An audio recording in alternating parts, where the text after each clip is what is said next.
get to the end of the story, and then there's a moral, which I suppose is what I get for using a condom I found in a wooden box under a waterfall. I'm Chris Waters, and you're listening to Gun Show Radio, the show that tries to keep you alive in this beautiful, treacherous land we call home. Animal, vegetable, mineral, pretty much everything in Kyrat wants to kill you, so you've got to be ready to kill it first. Now, there are a lot of weapons out there. I'm sure everybody's started their own collection by now, but you don't have to go full Sherpa just to get by. Don't care if he walks 30 miles a day, that guy's gonna have back problems. You don't want that. Look, you really only need to cover your 3 bases. Killing quietly, killing a lot of things that are up in your face, and blowing shit sky high. If you can cover these 3, the rest is gravy. Sweet, tangy, murderous gravy. And if you want to survive long enough to taste it, just keep it tuned to Gun Show Radio and don't, drive your car off a cliff or anything. Or do, whatever. First things first, you gotta build yourself a freaky harness of dead animal flesh so you can carry more guns. Start with 3 parts wolf, 3 parts tapir, and 3 parts honey badger. Chop off their skins, reserving a snack-sized portion for your wet meat satchel, and then craft your way to 4 weapon fun times. Now it's time to fill out those slots, but why buy a gun when there are people out there who will just give them to you for free? Well, because sometimes those people, well-meaning as they are, give you a crap weapon made of sticks. Oh, Amita, thank you so much. It's so rustic. I love it. Treat yourself to a recurve bow, a marksman sight, and some explosive arrows, and you've got 2 of your 3 categories covered already, killing things quietly and blowing shit sky high. Also, the setting jerks on fire and watching them burn category is covered, but that's a bit off topic and also just a bit off. Besides, everybody knows a bow is the business. We could do a whole diddly-dang episode about the dang diddly bow, but that ain't exactly the title of the show, now is it? When it comes to silenced guns, the pickings are slim early on, unless you get up in that Uplay app and cash in your U-Bucks for some sweet U-rewards. If you've ever linked your profile with a Uplay account, then you've almost certainly got U-Bucks to spare, but if you haven't, just take little Tuskers here on a rage-stomping rampage, and you'll be most of the way towards unlocking the AJM9, a sidearm straight out of Detroit by way of Far Cry 3 Blood Dragon. The silencer isn't foolproof. You might end up alerting someone with that 3-round burst, but if you aim for the head oh so carefully, you'll be on your way to those sweet stealthy outpost clears and the bonus XP they come with. If your silenced approach fails, or you just can't be bothered, or you find yourself beset by a pack of wild dogs, the sidearm just ain't gonna cut it. This is panic time, the time you need a gun that will just kill whatever D-holes or A-holes are up in your face hole. It's time for the AK.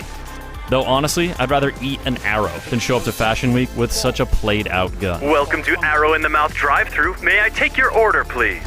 Yeah, I'll have one of your, Thank you. Next customer. Have some self-respect and at least go with a shotgun, man. The M133 is a solid choice that endangers any species that decides to get danger close. You won't get your bonus karma and extra skin like you do when you hunt with a bow, but you also won't have to explain to Sabal why you got your limbs chewed off by the Westminster Kennel Club. It ain't that glamorous, but the sexier shotties require a pesky little thing called campaign missions to unlock. And who even knows if you'll survive that long in this crazy world? This is a place where death comes from the freaking sky. And if the sky death don't get you, the land death probably will.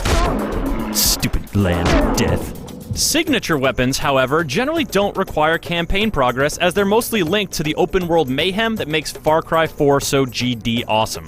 For the low price of 2 Royal Cargo trucks, you too can own an AK you won't be ashamed to bring to co-op parties.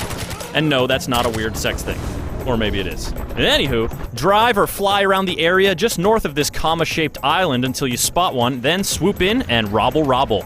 The vehicle takedown is perfect for hijacking trucks while feeling like one of the hunky dudes from the Fast and the Furious, and once you've commandeered 2 cargo trucks, the warrior is yours.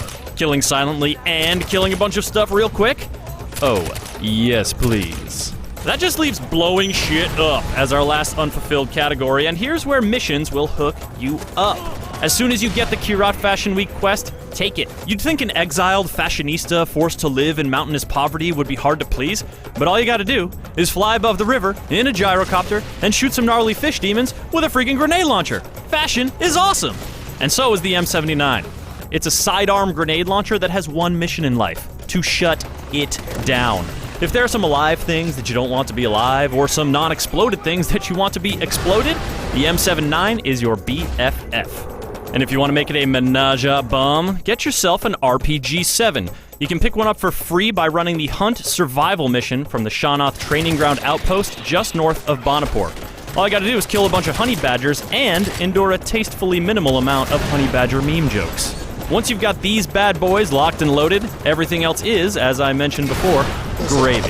It's a decadent spread if I've ever seen one, so get out there and gorge yourselves, dear listeners. This is Chris Waters signing off on Gun Show Radio. Be sure to check the comments for extra survival tips, and maybe, just maybe, we can all live long enough to put on a diaper, slather ourselves in body paint, and hang out with monkeys. Because isn't that the dream? It's my dream, I'll tell you that for free. Just lounging around, singing, dancing, maybe grabbing a little snack. You know, it looks gross, but the monkeys seem to love it, so I say try it, why not? I mean, what do you have to lose? Maybe you have your dignity, maybe you have your hygiene, but those have already gone out the door. I mean, once you've reached this point, you might as well just take a leap. Go all the way. Eat some monkey lice. You might like it.